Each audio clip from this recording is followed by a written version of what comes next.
Hello વિદ્યાર્થી મિત્રો, આજે આપણે પ્રકરણ 3 જે છે સુરેખ પથ પર ગતિ એના જે ઉદાહરણના જે એક્ઝામ્પલ છે ત્યાંથી આપણે શરૂઆત કરીએ છીએ.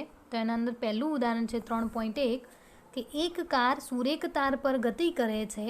જેમ કે આપણે આકૃતિના અંદર આપેલું છે એ પ્રમાણે એક દિશામાં ગતિ કરે છે અને આકૃતિમાં O થી P સુધી આ કાર 18 સેકન્ડમાં O થી P સુધી જાય છે. એટલે O થી લઈને P સુધી એ 18 સેકન્ડના અંદર પહોંચે છે અને 6 સેકન્ડમાં એ P થી Q પર પાછો આવે છે. તો એ કાર O થી P જાય ત્યારે અને B O થી P પર જઈને Q પર પાછી ફરે ત્યારે તેનો સરેરાશ વેગ અને સરેરાશ ઝડપ શું હશે એ આપણે અહીંયા શોધવાની છે. બરાબર. જો અહીંયા તમને અંતર આપેલું છે કે જ્યારે O થી P સુધી જાય છે એ 360 મીટર જેટલું અંતર કાપે છે અને ત્યાં એ કેટલા સેકન્ડના અંદર 18 સેકન્ડના અંદર અને પાછો એ 360થી 240 સુધી પાછો ફરે છે. તો એ દરમિયાન એ 6 સેકન્ડમાં એટલું અંતર કાપે છે.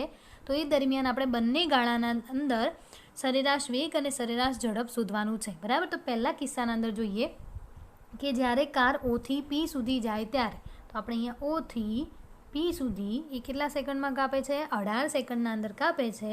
તો આપણે સરેરાશ વેગનું સૂત્ર જે જોયું હતું એ સૂત્ર અહીંયા લખીશું કે સરેરાશ વેગ બરાબર સ્થાનાંતર ભાગ્યા સમયગાળો. તો સ્થાનાંતર એટલે આપણે અહીંયા શું લેતા હતા? અંતિમ સ્થાન માઇનસ પ્રારંભિક સ્થાન x2 માઇનસ x1 તરીકે લેતા હતા. તો અહીંયા અંતિમ સ્થાન કેટલું છે? 360 માઇનસ પ્રારંભિક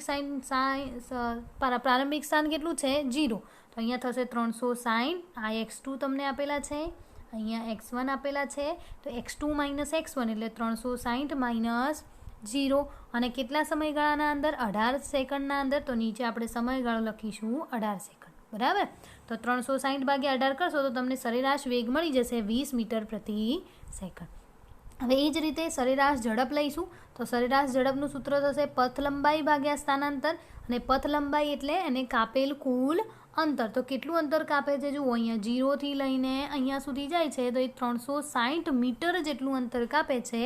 કેટલા સમયગાળાના અંદર? 18 સેકન્ડ. તો 360 ભાગ્યા 18 કરશો તો તમને 20 મીટર પ્રતિ સેકન્ડ જવાબ મળશે. બરાબર.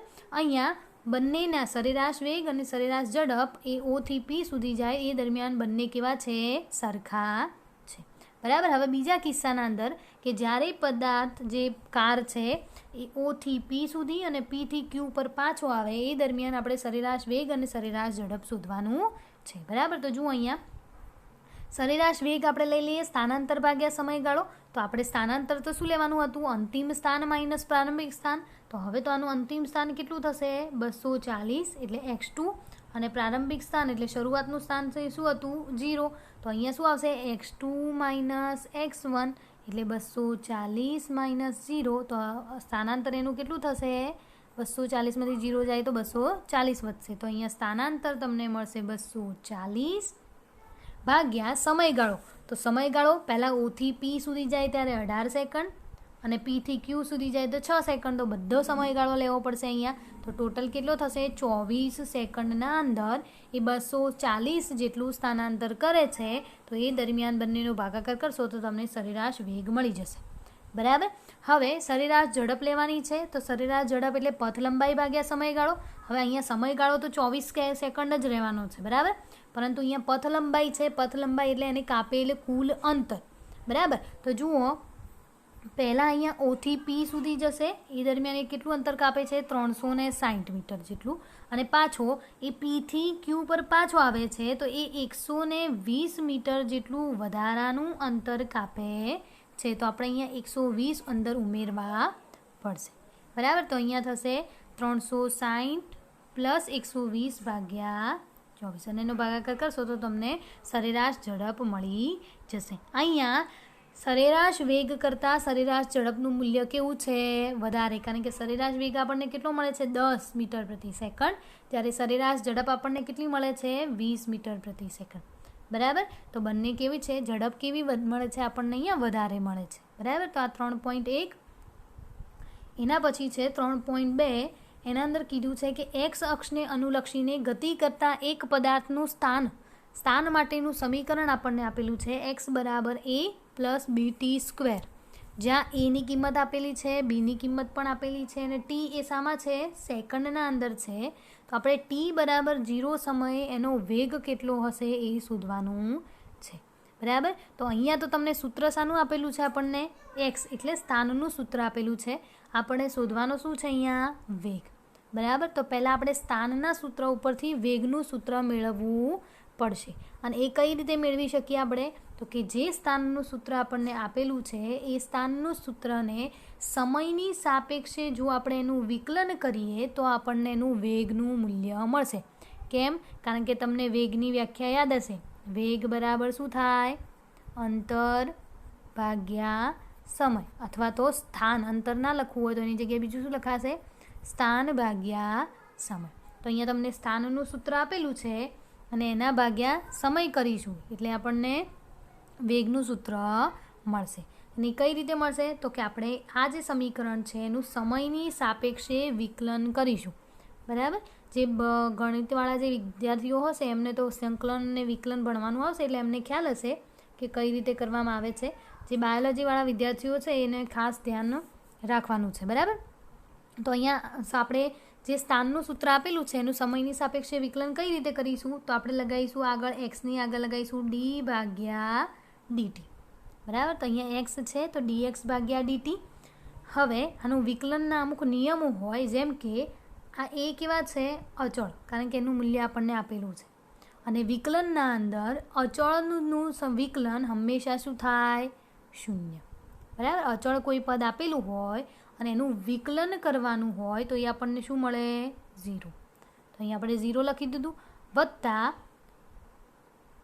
એ 0 થઈ ગયું, પ્લસ અહીંયા બી છે એ પણ કેવો છે? અચળ છે. તો આપણે બીને 12 લખી દઈએ. પરંતુ આ જે ટી સ્ક્વેર છે એ અચળ નથી. કેમ અચળ નથી?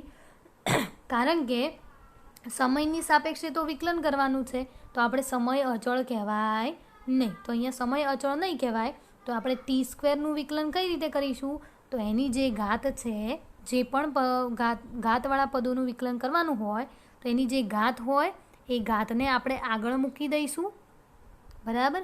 અને એની જે ઘાત છે એ ઘાતમાં 1નો ઘટાડો કરીશું. આ મેથ્સનો એક નિયમ આવે છે વિકલન માટેનો કે અચળ પદ એકલું હોય તો એનું વિકલન શું થાય? 0. અને અચળ પદ હોય એનું વિકલન ના થાય એટલે એને બહાર કાઢી દઈએ આપણે. એને કારણ કે એના ગુણાકારમાં ટી છે એટલા માટે એને શું કરી દીધું? બહાર કાઢી દીધું. અને ઘાતવાળા પદનું વિકલન કરવાનું હોય તો એની ઘાત જે પણ હોય એને આપણે આગળ મૂકી દઈશું અને એની ઘાતમાં 1નો શું કરીશું? ઘટાડો. તો અહીંયા શું થશે? 0 તો કેન્સલ, 2bt. કારણ કે 2માંથી 1 જશે તો કેટલી ઘાત વધે? 1. અને ના લખીએ તો ચાલે. તો આપણને શું મળશે? 2bt. ખ્યાલ આવ્યો? હવે dx ભાગ્યા dt એટલે તો શું થાય? વેગનું સૂત્ર તમને યાદ હોય તો સ્થાન ભાગ્યા સમય. તો સ્થાન ભાગ્યા સમય એટલે તો શું થશે? વેગ. તો આપણે અહીંયા વેગનું સૂત્ર જે મેળવવાનું હતું એ મેળવી લીધું. હવે આપણને વેગનું સૂત્ર મળી ગયું તો આપણે ટી બરાબર 0 સમયે વેગ શોધવાનો છે. ટી બરાબર 0 સમયે વેગ શોધવાનો છે તો આપણે અહીંયા ટીની જગ્યાએ શું મૂકી દઈએ? 0. હવે જો v બરાબર 2bt, ટીની જગ્યાએ 0 મૂકીશું તો આખું પદ શું થઈ જશે? 0. તો અહીંયા આપણને ટી બરાબર 0 સમયે વેગ મળી ગયો 0 મીટર પ્રતિ સેકન્ડ. બરાબર. તો આપણે પહેલો જવાબ જે મેળવવાનો હતો એવી જ રીતે અહીંયા વધારાનું એક આપેલું છે કે ધારો કે તમને ટી બરાબર 2 સેકન્ડના સમયગાળે વેગ શોધવાનો કીધો હોય તો અહીંયા ટીની જગ્યાએ શું મૂકીશું? આપણે 2 મૂકીશું. જેમ કે 2, બીની કિંમત આપણને આપેલી છે 2.5 અને ટીની કિંમત 2 એટલે આપણને 10 મીટર પ્રતિ સેકન્ડ મળશે. આ તો આપણને ટી બરાબર 0 માટે શોધવાનું કીધું હતું. એવી જ રીતે તમે બીજું કોઈ પણ 2 સેકન્ડ માટે, 5 સેકન્ડ માટે, 10 સેકન્ડ માટે વેગનું મૂલ્ય આ સૂત્રના અંદર કિંમત મૂકી અને શોધી શકો. બરાબર. તો આ પહેલું આપણને મળી ગયું. એના પછી શું કીધું છે કે 2 સેકન્ડ અને 4 સેકન્ડ વચ્ચેનો સરેરાશ વેગ કેટલો હશે? હવે 2 સેકન્ડ અને 4 સેકન્ડ માટે સરેરાશ વેગ આપણે શોધવાનો છે. તો એના માટે આપણે 2 સેકન્ડ માટે પદાર્થનું સ્થાન અને 4 સેકન્ડ માટે પદાર્થનું સ્થાન શોધવું પડે. બરાબર. 2 સેકન્ડ માટે પદાર્થનું સ્થાન શોધીશું અને 4 સેકન્ડ માટે પદાર્થનું સ્થાન શોધીશું તો એના ઉપરથી આપણને એનો સરેરાશ વેગ મળશે. તો એ કઈ રીતે શોધીશું? તો પહેલાં ટી બરાબર 4 સેકન્ડ માટેનું સ્થાન લખીએ તો આ સૂત્રના અંદર બધાની કિંમતો મૂકો. જુઓ, ટીની કિંમત પહેલાં મૂકી દો તો શું થશે? a વત્તા બી 4નો વર્ગ. અહીંયા એની કિંમત ને બીની કિંમત તો તમને આપેલી છે, જુઓ બરાબર. તો મૂકી દો. a બરાબર 8.5 વત્તા બી એટલે 2.5 અને 4નો વર્ગ 16. તો તમને ટી બરાબર 4 સેકન્ડ માટે પદાર્થનું સ્થાન 48.5 મીટર મળશે. એવી જ રીતે આપણે ટી બરાબર 2 સેકન્ડ માટે પણ શોધી શકીએ. સૂત્રના અંદર જેમ અહીંયા આપણે 4 મૂક્યું એવી રીતે અહીંયા શું મૂકીશું? 2 મૂકીશું. બીજું બધું એમના એમ. તો આપણને ટી બરાબર 2 સેકન્ડ માટે પદાર્થનું સ્થાન મળશે 18.5 મીટર. હવે આપણને 2 સ્થાન મળી ગયા છે. સરેરાશ વેગ આપણે શોધી શકીએ. કઈ રીતે? સરેરાશ વેગ બરાબર આપણે શું લખતા હતા? x2 - x1 બરાબર ભાગ્યા t2 - t1. તો અહીંયા x2 કેટલા છે આપણા?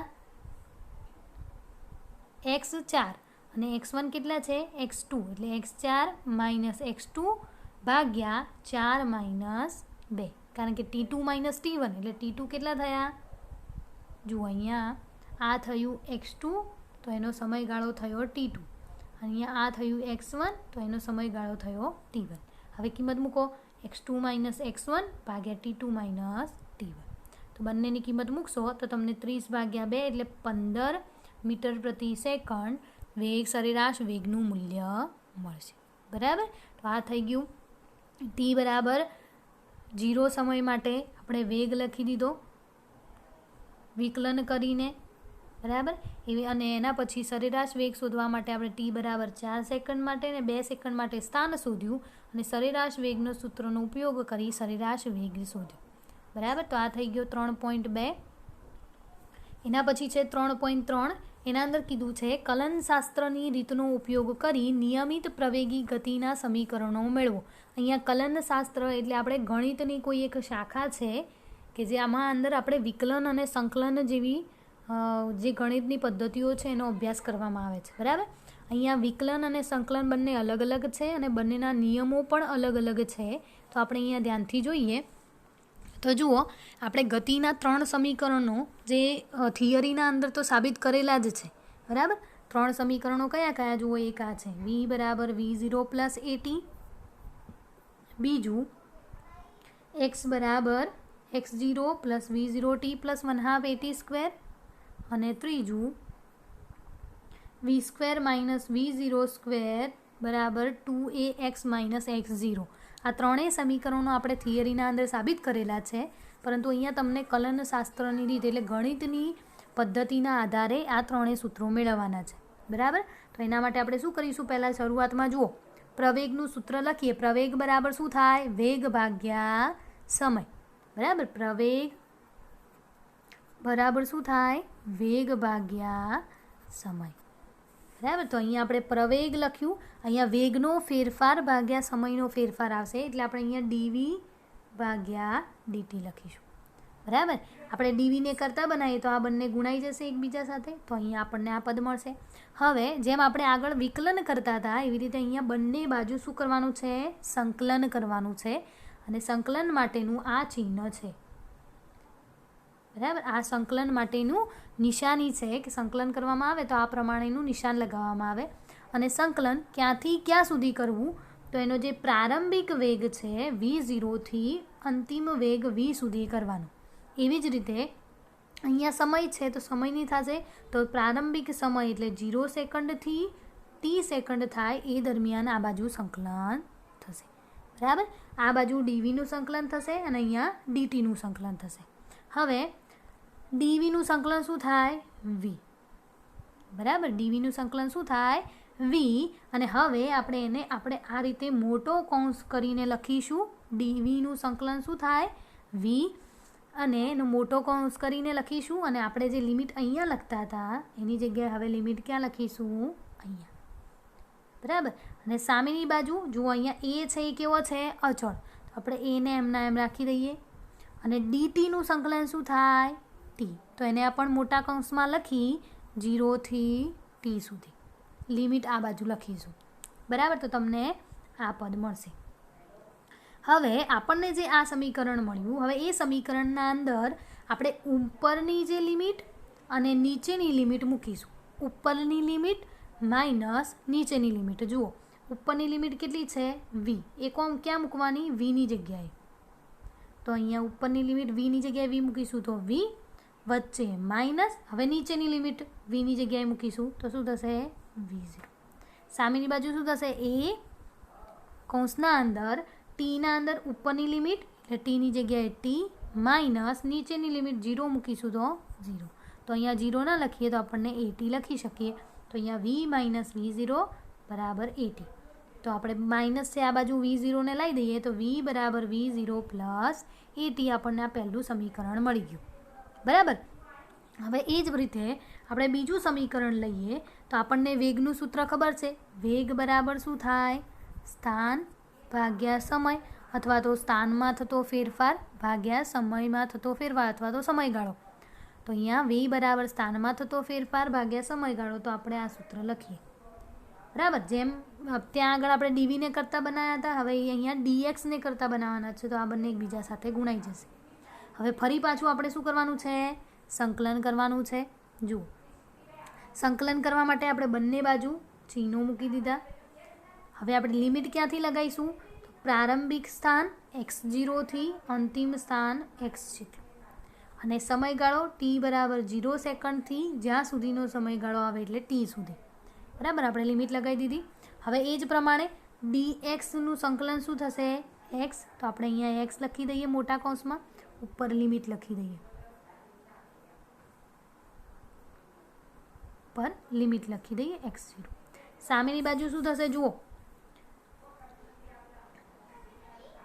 હવે સામેની બાજુ શું થશે? v તો એમના એમ રહેવાના. બરાબર. અને આપણે અહીંયા vની કિંમત મૂકી દેવાની છે. ચલો આપણે આનું તો સંકલન જોઈ લીધું. dxનું સંકલન શું થશે?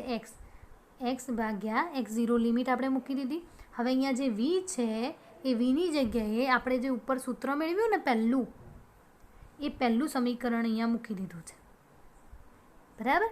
કારણ કે v છે એટલે vને આપણે અચળ નથી એટલે આપણે એનું લખવા માટે એની કિંમત લખવી પડે. v બરાબર v0 પ્લસ at મૂકી દીધું. હવે એનું સંકલન થશે. જુઓ અહીંયા જુઓ અપર લિમિટ મૂકો, ઉપરની લિમિટ એટલે x માઇનસ લોવર લિમિટ એટલે x0, એટલે x માઇનસ x0 બરાબર. જુઓ અહીંયા v0 છે તો v0 તો કેવા છે? અચળ, એમના એમ રાખો. અને એના ગુણાકારમાં શું છે? dt. તો અહીંયા v0 અને dtનું સંકલન શું થશે? t. બરાબર. પ્લસ અહીંયા a છે એ તો અચળ છે, એમના એમ રાખો. અને જે t છે તો tનું સંકલન શું થશે?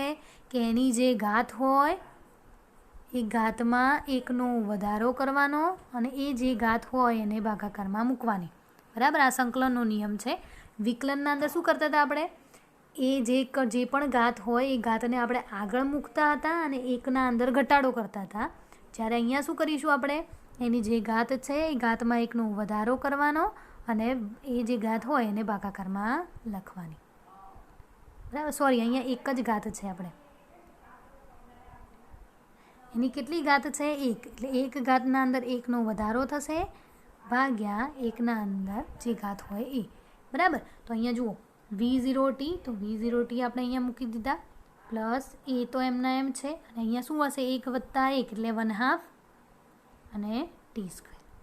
બરાબર. તો અહીંયા x છે, x0 માઇનસ છે ને આપણે આ બાજુ લીધા પ્લસ, તો આપણને સૂત્ર મળી ગયું x બરાબર x0 plus v0t plus 1/2 at². તો આ બીજું સમીકરણ.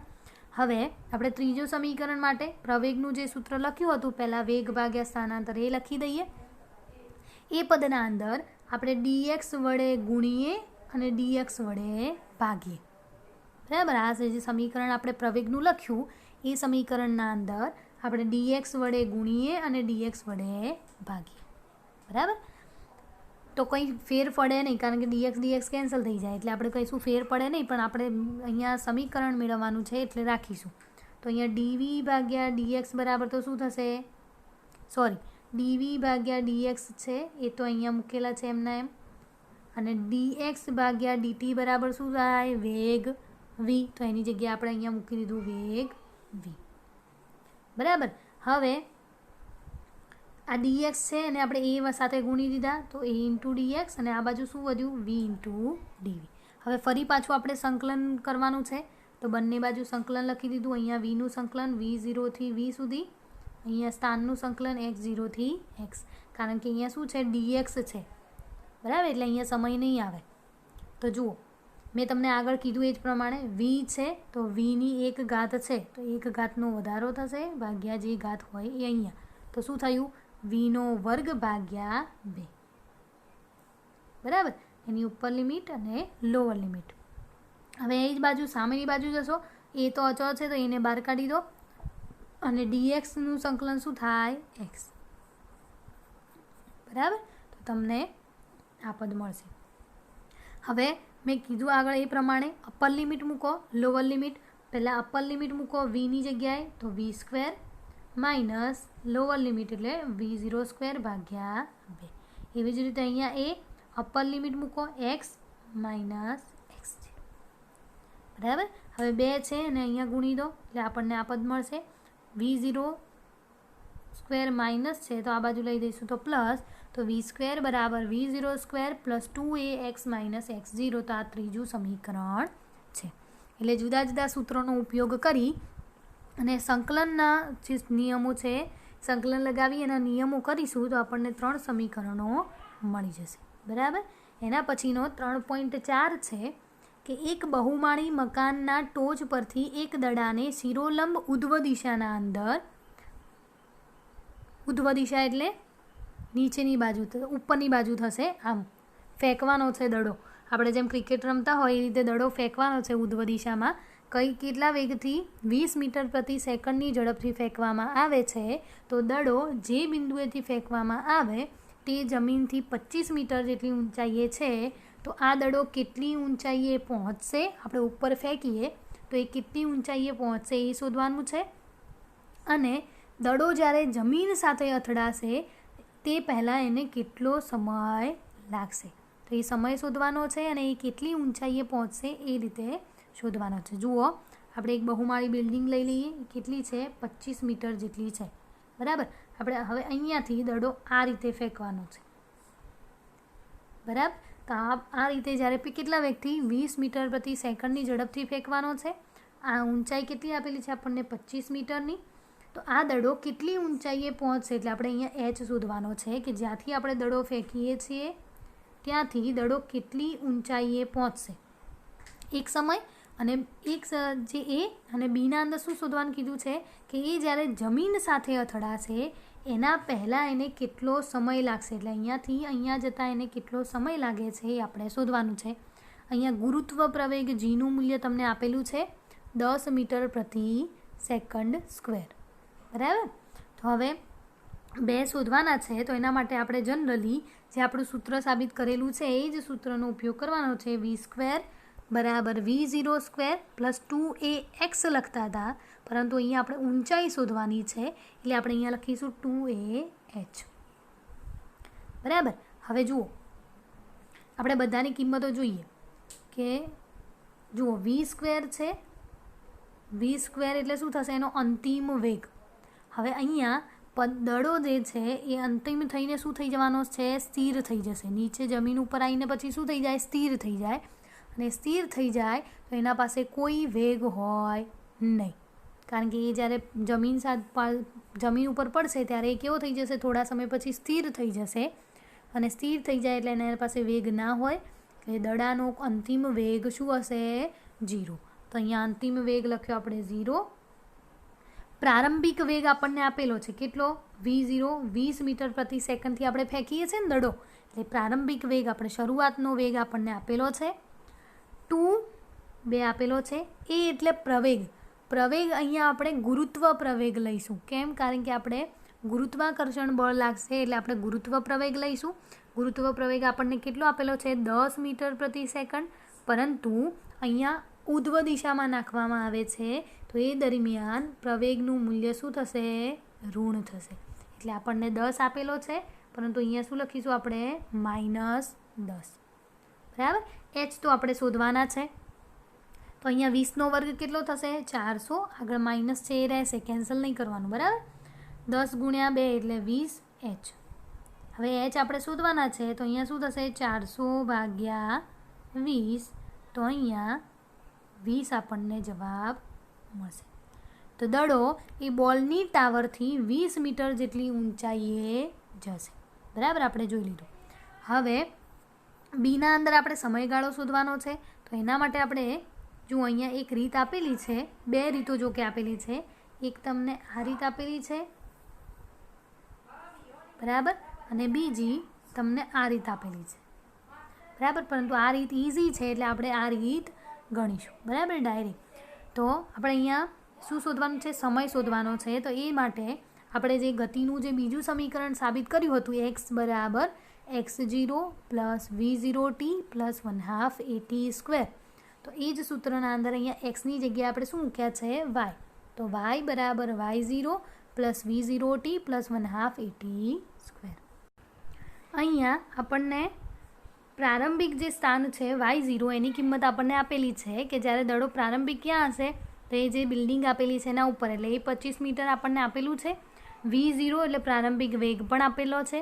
અંતિમ સ્થાન, એનું અંતિમ જે સ્થાન છે એ કેવું હશે? 0 મીટર. કેમ? કારણ કે અંતિમ જે દડો છે એ બિલ્ડિંગથી નીચે આવી ગયો હશે જમીનની સાથે.